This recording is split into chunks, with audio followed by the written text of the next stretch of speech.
Hello everyone, welcome to the series named Conversation with Kushal once again. Today we have a special guest again named Ankit Kalyani. So he has secured an All India rank 44 in his CA finals examination, post which he was able to apply in Aditya Birla Group for the finance leadership program. Well, he worked there for 4 years, and after working there for 4 years, he received an award of Emerging Professional of the Year by the chairman, Mr. Birla, in the year 2019. And after that, he applied for an MBA in the London Business School. For those of you who don't know the ranking of London Business School, it is ranked sixth across the globe by QS Rankings 2020.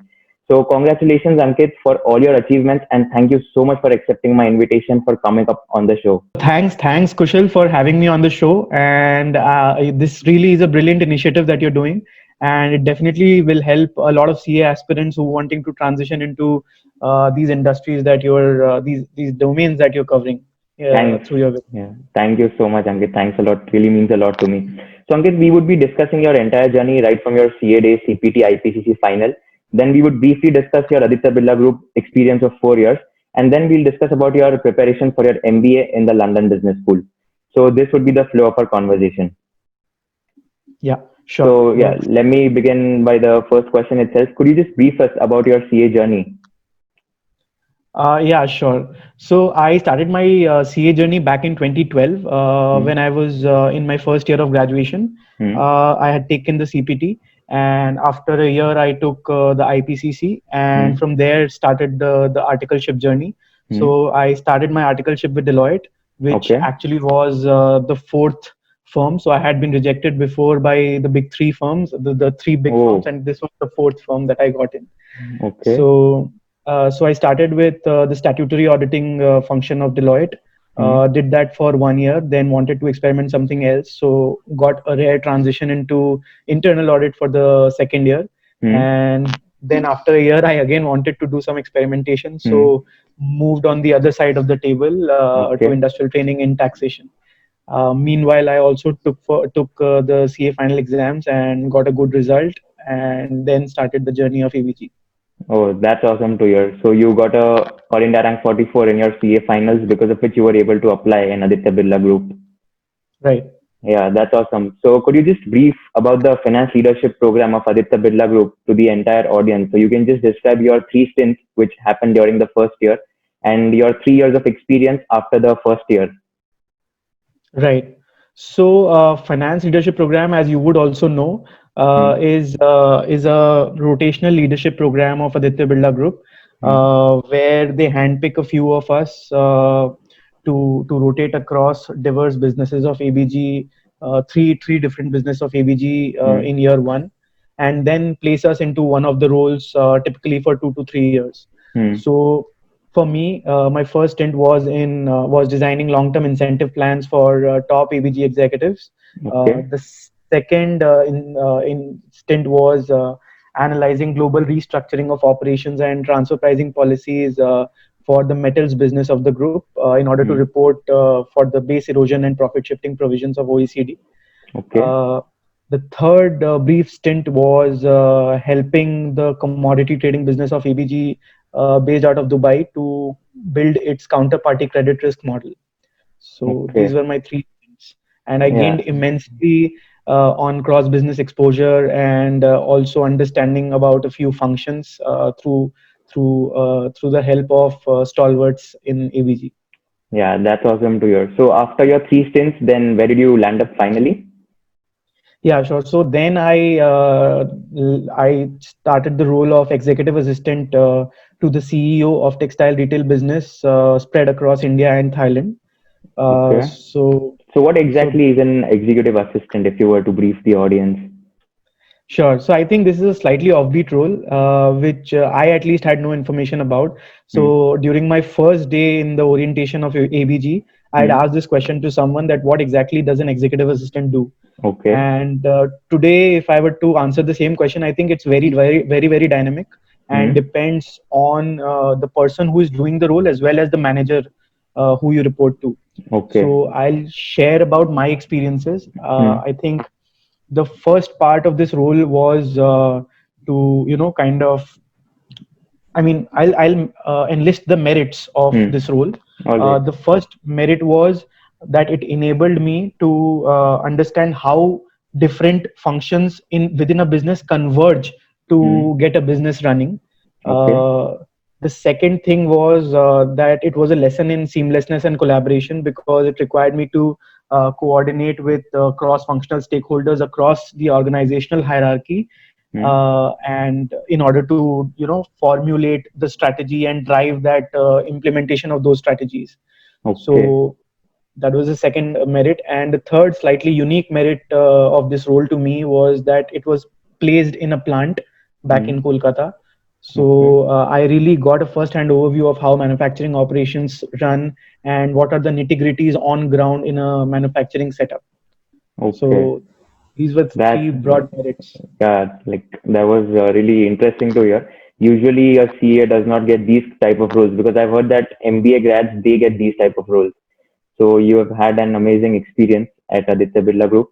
So what led you, like, if you were to just say, like, what led you to take the award of Emerging Professional of the Year, and how was your feeling after taking that award? So I think basically, if I were to talk about any specific project, I think Hmm. it wasn't that. I Okay. started my role as the executive assistant to the CEO for the domestic business. Hmm. Then 6 months into the role, I was offered to double up for the Thailand business, and I Okay. doubled up for the Thailand business. Then I Okay. think it was really the support of cross-functional stakeholders who were very senior to me, who got me into the business, Hmm. taught me about the business basics, and then allowed me to partner in all the high impact projects Okay. of the business that led me to this recognition. Yeah, that's awesome. And how was the feeling? It was surreal. So we were standing there on the podium, and the name was announced, and for a few seconds I did not notice that my name has been announced, and then when I noticed, I Okay. had to hurry up. So I think that was a great moment, and I am really honored to receive this award, and I am really grateful to the business team and my manager for this recognition. Awesome. That's awesome. So after your work experience of 4 years at Aditya Birla Group, then you thought that you should do your master's, you should pursue your further education, and you applied for an MBA program. So at this point of time, I'd just like to ask, what, according to you, what value does an MBA program add after pursuing a CA?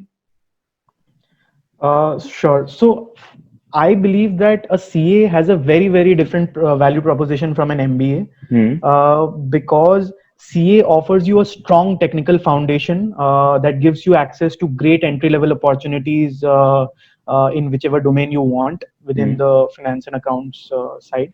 Hmm. And I think when you start ascending that organizational hierarchy into general management and P&L leadership, I Hmm. think in some ways you may hit a glass roof, Hmm. because at that point you want to have a strong organizational leadership skill set, Right. uh, a powerful network of professionals to fall back on, and a working understanding of cross functions.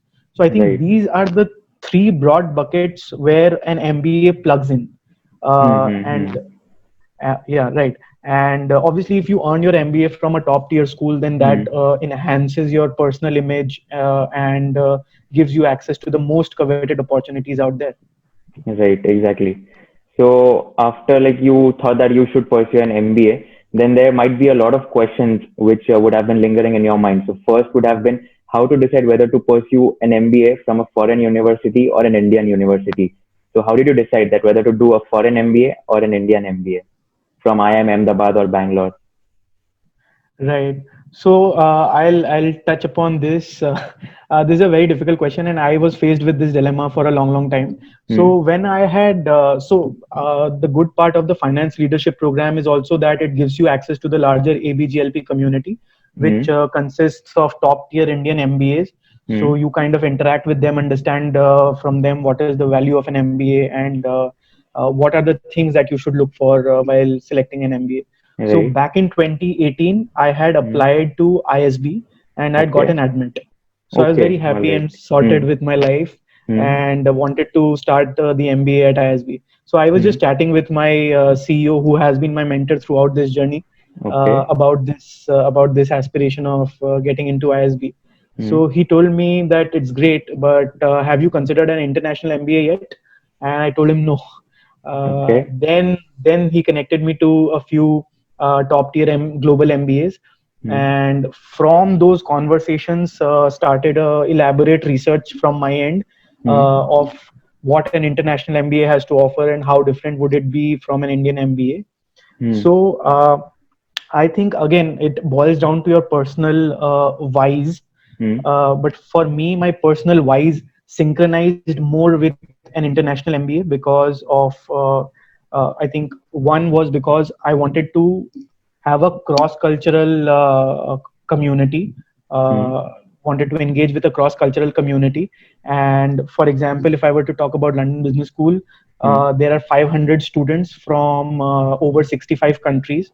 And Okay. if I were to talk about my own study group, so within the Hmm. sections they allocate us into study groups of 6. So my Okay. own study group ranges from 4 different continents.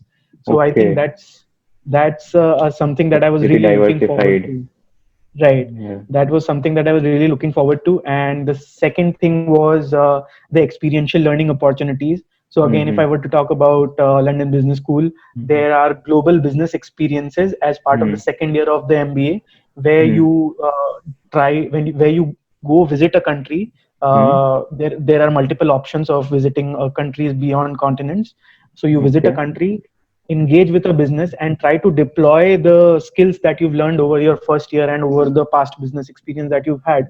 So Hmm. again, I think these two things really help build a global mindset Right. for which is, I think, very pertinent for any leader, any future leader. So these were Right. two things that really drew me to an international MBA. And the third was, I think, diversity in exit opportunities. So Hmm. if you look at the Indian MBAs, I think typically uh, you find people who've completed 0 to 3 years of work experience in an Indian MBA, Hmm. and the exit aspiration is to have a great entry level opportunity, Right. which from where you can grow into a business leader. But if you Hmm. look at an international MBA, Hmm. the work experience is slightly on the higher side, Hmm. and you look at mid-level managers who want to now get into the leadership tier of the firm. Hmm. So Hmm. I think also the diversity in opportunities, there are multiple lens to look at your personal wise. But for me, these were the Right. broad Right. reasons. Yeah, pretty valid reasons as well. So if someone wants to increase his network to a global reach, then I think an international MBA would be a very good option in order Right. to fetch investors in the future if he's going to start something of his own, or in order to just have some help from outside India. So I think that is going to be helpful for, like, if you do an international MBA. Right. Yep. I So also believe that's so. yeah. So that's nice to hear. So you applied to London Business School. So before that, you would have given the examination, which is which is required to be given. That is GMAT. So asking about your GMAT preparation. So how did you prepare for GMAT? Did you join any classes, or you prepared it by yourself? And what was your score, of course? So that's again a funny story. Hmm. Right after my CA final exams in May 2016, I Hmm. had enrolled for CAT coaching Okay. Hmm. for a couple of months, Hmm. and then obviously I got a good result of CA and got a good placement. So that did not Hmm. go further. Hmm. But little did I know that this CAT preparation will come really handy for me when I start prepping for my GMAT next year. Hmm. Hmm. So Okay. when I decided to take GMAT, I looked Hmm. at the syllabus, found most topics common Hmm. from CAT, and then I started studying in a focused manner. But then I realized after 2 weeks I realized that I was not being able to put that focus in, Hmm. because with GMAT the good thing and the bad thing is that you can take GMAT virtually on any day. Hmm. So you just need to pay the money, book the Hmm. appointment, and you're good to go for an exam tomorrow. Right. So, but my mind was wired in a way that I would not be able to study in a focused manner unless I have a exam date Hmm. that is Hmm. frozen. So then Okay. I I understood that and fixed the date and paid the Hmm. exam fees, and Hmm. my exam was scheduled. Hmm. I had 40-45 days to prepare. Hmm. So I started prepping. I think I referred to multiple sources of study materials, but I loved studying Manhattan study Mm. resources. I think those Okay. really help you in the concept building. Then I used the official guides for the Mm-hmm. practices and Mm. took as many free mocks as were available on internet. Mm. Just before the exam day, I took the official GMAT mock Mm. and I scored a 780. So Oh the total wow. score is Mm. 800 and Mm. I scored 780. So I was Mm. elated. I was like Mm. out of this world. So I was ready to take the exam the next day. I went to the Mm. exam hall, and the moment the exam time was up, I saw Mm. that I had seven questions unanswered, and Okay. my score read 710. Okay. So I was disappointed, but at the Mm. same time, I knew that I had that upside, I had that potential upside Mm. to score more. But Mm. I was happy with that score. It was a decent score to have, and I started applying. I at least applied to ISB Mm. and got an admit. So I was Mm. very happy.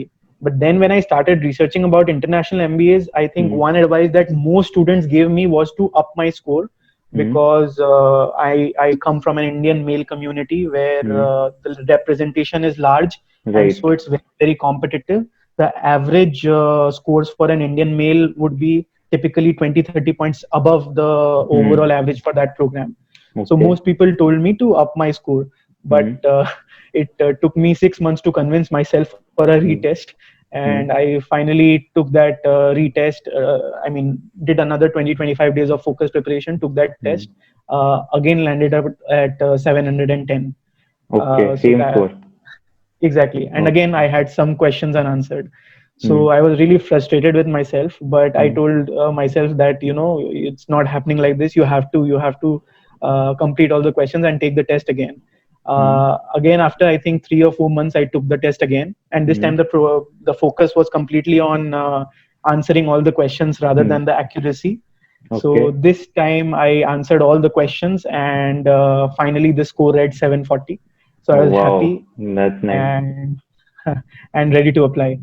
Yeah. 740 is of course that is a very good score out of 800. So yeah, Right. that's nice. So your GMAT journey, that is also very fascinating. So post your GMAT, then you would have been searching for the top schools, then you would have been searching for the application processes. So just wanted to ask, like specifically related to London Business School, what are the scholarship schemes? So did you apply for any scholarships, or what are the criteria which these schools are looking for if they want to give scholarship to someone? So I think if you look at the scholarships, I think it only happens once you're accepted Hmm. to a school. So the Hmm. first focus actually has to be on the application. Hmm. uh, Scholarships are at most times beyond our control, because we don't know how schools evaluate profiles and what is their criteria Hmm. of assessing whether you are deserving a scholarship or not. So Hmm. I think what we can do from our side is to strengthen our profile wherever possible, Hmm. and then I think obviously if you get a scholarship, that's great, and Hmm. even if you don't, I did not. Hmm. So even if Okay. you don't, I think it really would not change things by a huge margin for you, because over a Hmm. longer period of time, it really will even out. The you Hmm. will get that return on investment. So Right. because I'll again quote my CEO here, who Hmm. I told was my mentor. Hmm. So he told me that you should look at the career as not a 100-meter sprint but a marathon. So I Hmm. think over that Wow. marathon, things will even out. Yeah, that's nice. So regarding the scholarship itself, I had heard that there's some scholarship program by Aditya Birla Group with London Business School, right? So do Yeah. you know, like, do you have some idea about it? Yeah, sure. So it was the scholarship was announced last year. I think that was the Hmm. first batch who got Hmm. that scholarship.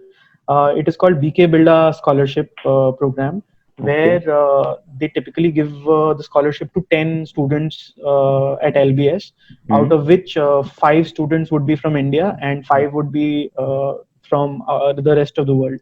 Okay. So again, I Right. think on the criteria, I'm not 100% sure what Okay. they, Okay. Hmm. Hmm. but what happens is they check your profile on variety of Right. parameters, and then basis whatever their criteria is, they nominate to the group. Right. Right. Yeah, that's right. So after you applied, then like you would have to fill a lot of SOPs. you would also have to fill a lot of essays. Like these schools ask a lot of essays as well before their admission process. So I just wanted to ask over here, do you think that there is a need of admission consultant in the process of applications? So most students that I spoke to during my Hmm. research had hired one. Hmm. So it's very popular. Hmm. But I went slightly offbeat in that I took help of a virtual innovative Hmm. consultancy, which is Hmm. called Applicant Lab.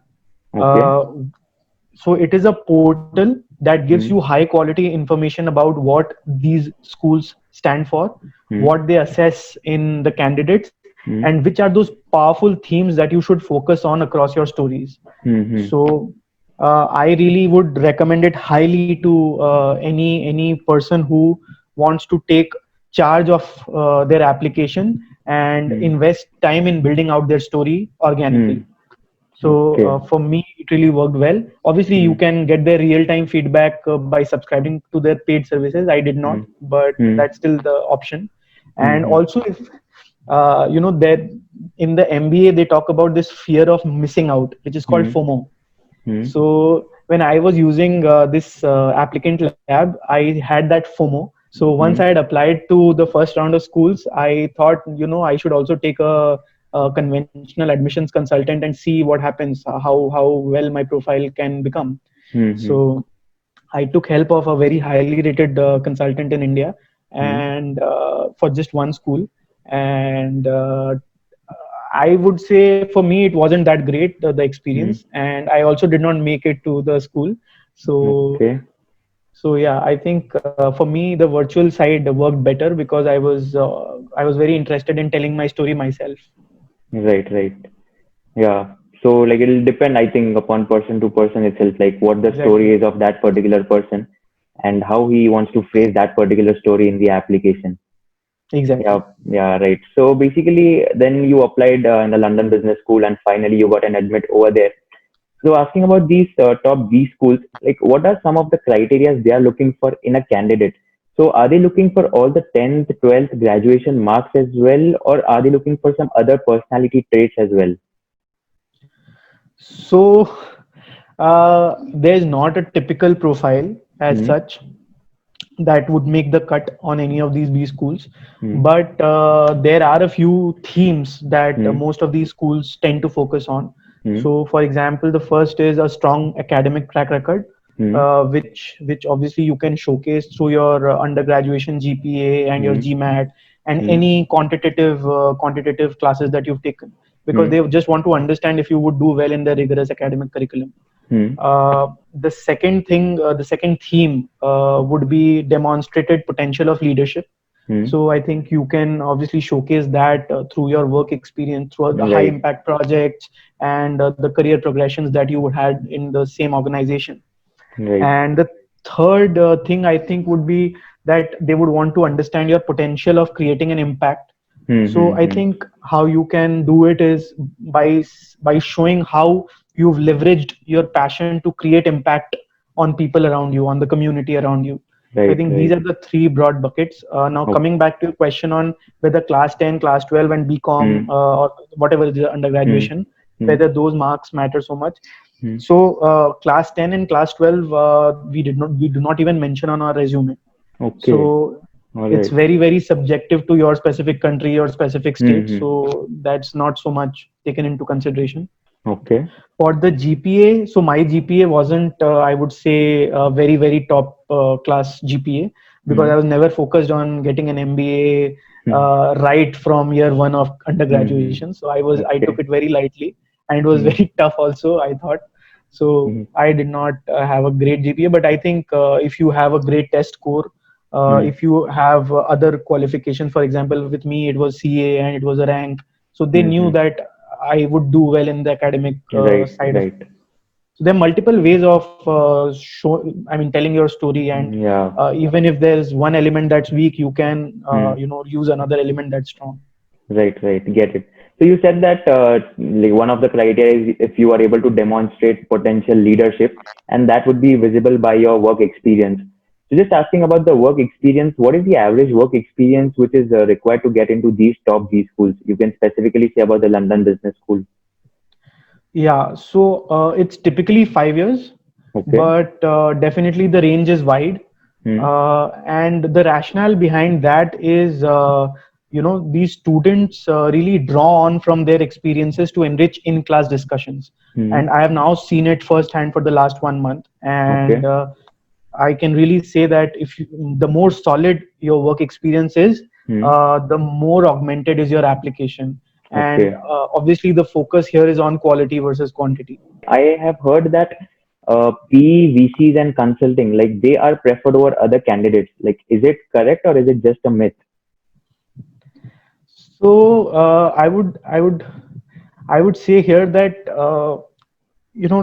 these are some industries where the MBA has been traditionally very popular.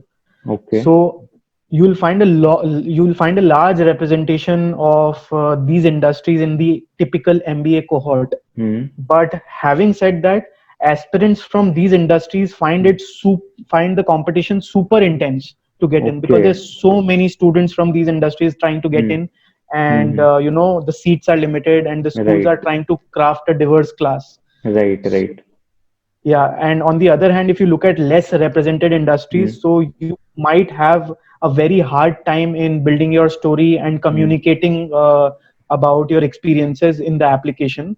But Hmm. once you've done that, I believe that you will definitely get a diversity advantage. Right. So, Right.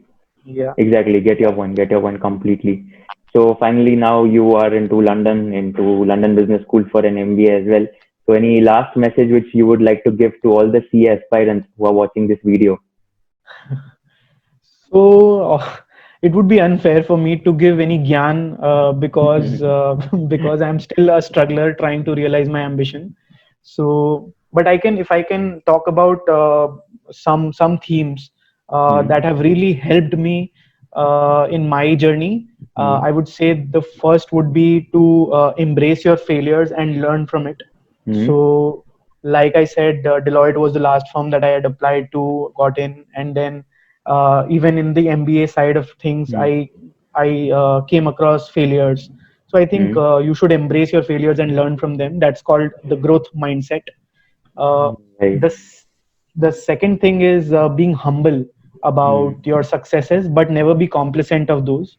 Hmm. Uh, the third would be, I think, to value your support system, Hmm. and to let them know that you value them, whether it is professional mentors or Hmm. your family or your best friends. And Right. finally, I would say, never be afraid to take the less beaten path. Okay. So for me, maybe getting into textiles, maybe getting into the manufacturing side of Hmm. things would have been slightly off beaten, Hmm. but I still took that risk, and I think that really gave me a good advantage going into the MBA. So I think we should not be afraid of taking the less beaten path, because that exactly is where the legacy is created. So Right. these are Right. the some of the themes. Yeah, indeed. Like they were life lessons which people need to apply in their life as well. So thank you so much, Ankit, for coming up on the show. Indeed, it was a very, very insightful session. Personally, for me as well, and even for all the audience, it is definitely going to be a very insightful session. So it was more or less of a candid conversation with you. And thanks a lot for taking out your time from your busy schedule and coming up on the show. No worries, and thank you so much for starting this initiative. I think there's a way to go, and you would really, in the process, make it a lot more impactful for all the CA aspirants who are trying to, kind of gain knowledge about different domains in this journey. Right. That's the main motive of this particular series as well. So because of you all like who come up on the show, because of you all, I am able to do this particular thing. So special thanks to you as well. No, So it's an thanks once honor and a again. pleasure. Yeah. Yeah, Thank you. Take care. thank you so much.